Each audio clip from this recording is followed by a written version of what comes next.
چه خبر یار؟ شنیدم که گرفتار شدی، دل سپردی و برای دگری یار شدی.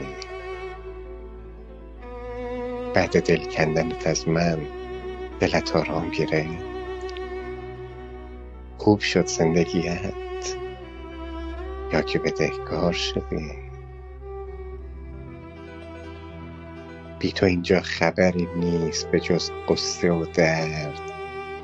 حال خوش بودی و رفتی و دل آزار شدی.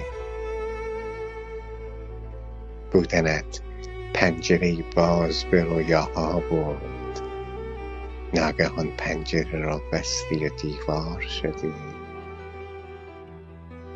عشق را با طمع منطق خود تاخت زدی، تا نهایت به دلت سخت بدهکار شدی. تو خودت خواستی از قصه من پر بکشی، پس نگو کار خدا بود و ناچار شدی. حسرت یار تو بودن به دلم ماند که ماند، آخرین خواستم قسمت اغیار شدی. من که در حد پرستش به تو دل بسته شدم، من چه کردم که تو این گونه جفاکار شدی؟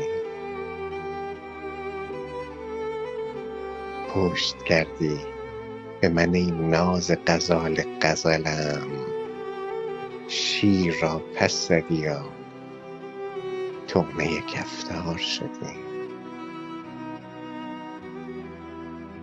مرگ دل نقطه آغاز فروپاشی ماست، حیف و صد حیف که تو دیر خبر داشت. حیف و صد حیف که تو دیر خبر شد.